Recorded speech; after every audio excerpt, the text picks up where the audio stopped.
उठनी एकादशी, कार्तिक शुक्ल एकादशी तथा प्रबोधनी एकादशी भी कहा जाता है। यह बड़े बड़े पापों का नाश करने वाली है। इसका महात्म मैं तुमसे कहता हूं, इससे संबंधित जो एक कथा है वो मैं तुम्हें सुनाता हूं, ध्यान से सुनो। पूर्व काल में एक राजा था और राजा बड़ा धार्मिक था। इतना धार्मिक राजा था कि अपने राज्य में एकादशी के दिन पशुओं को भी अन्न नहीं देता था। बहुत धार्मिक राजा था। उसके राज्य में दूसरे राज्य से एक आदमी आया, व्यक्ति आया और वो नौकरी मांगने लगा कि मुझे अपने राज्य में नौकरी दे दीजिए। राजा ने कहा कि बाकी तो सब ठीक है, हम तुम्हें नौकरी दे देंगे, लेकिन एक शर्त है। बोले क्या? एकादशी के दिन तुम्हें अन्न खाने को नहीं मिलेगा। नौकरी पाने के लालच में उस व्यक्ति ने उस समय हामी भर दी। बोले ठीक है, नौकरी मिल गई।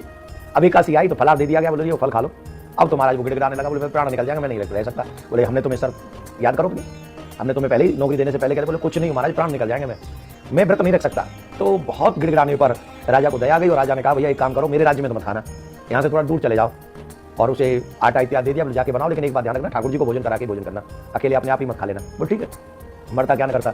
वो गया वन में, दूर जाके उसने भोजन बनाया और फिर उसने ठाकुर जी को पुकारा कि आप तो, राजा ने कहा है कि आपके बिना मैं भोजन नहीं कर सकता। तो उसने जब भोजन करने के लिए कहा तो ठाकुर जी तो सरल स्वभाव वाले व्यक्ति पे बहुत जल्दी प्रसन्न हो जाते हैं। वो प्रसन्न हो गए और इतनी जल्दी प्रसन्न हो गए, पीली पीताम्बर धारण करके, मोर धारण करके तुरंत पहुंच गए। बोले भैया पहले भोजन करा। भोजन किया और भोजन करके भगवान अंतर ध्यान हो गए। 15 दिन बाद फिर एकादशी आई तो राजा के पास गया। बोले महाराज सामान बढ़ा दो। बोले सामान बढ़ा दो क्यों? इतने सामान से तुम्हारा पेट नहीं भरा? बोले मेरा तो भरी जाता, और वो आपने एक और कह दिया ना भगवान भी आके भोग लगाएंगे, तो वही खा गए सारा, मैं तो वैसे ही व्रत हो गया मेरा। बोले मैं नहीं मानता कि भगवान आते हैं। बोले नहीं आए प्रभु। बोले मुझे दिखाओ। बोले मैं ऐसे कैसे दिखा दूँ? बोले आए थे। वो ठीक है, तुम लेके जाओ सामान, मैं छुप के देखूंगा। तो वो राजा पीछे छुप के बैठ गया। दूसरे एकादशी के दिन वो भोजन बनाया, उसने ठाकुर जी को बुलाया पर ठाकुर जी नहीं आए। सुबह से दोपहर हो गई, दोपहर से शाम हो गई, ठाकुर जी नहीं आए। तो उस व्यक्ति को बड़ा अजीब लगा कि पहले तो एक ही बार में आ गए थे और अब बुला रहा हूँ बार बार, पूरा दिन निकल गया तो भी नहीं आ रहे, मैं अपने प्राण त्याग दूंगा। ऐसे सोच के वो नदी में अपने प्राण त्यागने के लिए दौड़ा तो भगवान प्रकट हो गए और भगवान ने कहा मेरे तेरे प्रेम का संबंध है, तू संसार में ढिढोरा पीटता है, अब चल तू पृथ्वी पे नहीं रहेगा, तू मेरे साथ चल। तो भगवान उस व्यक्ति को अपने विमान में बैठा कर ले गए। राजा को ये बात समझ में आ गई, सिर्फ व्रत और नियमों से ही बात नहीं बनेगी, भगवान के चरणों में समर्पण भी बहुत आवश्यक है, श्रद्धा भी बहुत आवश्यक है। तो राजा ने से व्रत तो करता ही था पर समर्पण भी प्रारंभ कर दिया, जिससे राजा भी अंतिम समय प्राण त्याग कर भगवान के धाम के लिए वो चला गया। बोलो राधे राधे। अगर किसी की कुंडली में चंद्रमा कमजोर हो, परेशान कर रहा हो, तो उसे देव उठनी एकादशी का व्रत अवश्य करना चाहिए। उसकी कुंडली में चंद्र ग्रह सुंदर हो जाएगी। और जो व्यक्ति इस व्रत को करता है उसे अश्वमेध यज्ञ और राजसूय यज्ञ का फल प्राप्त होता है। कितनी साधारण नहीं, 100 राजसूय यज्ञ का फल मिलता है। पितृदोष से मुक्ति मिलती है।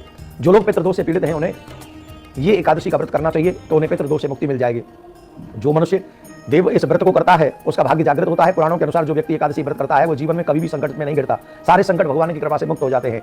इस दिन प्रातःकाल ब्रह्म मुहूर्त में उठे और एकादशी से लेकर पूर्णिमा तक 5 दिन नियम पूर्वक ब्रह्म मुहूर्त में स्नान करे। ब्रह्म मुहूर्त में स्नान करे, संकल्प ले व्रत का, और फिर नियम संयम में रहे, भगवान की पूजा करे, ज्यादा से ज्यादा नाम जाप करे, क्रोध न करे, ब्रह्मचर्य का पालन करे, हिंसक न हो, क्रोधी न हो, कामी न हो, तीर्थ करे, परिक्रमा करे, भजन करे, दान पुण्य करे।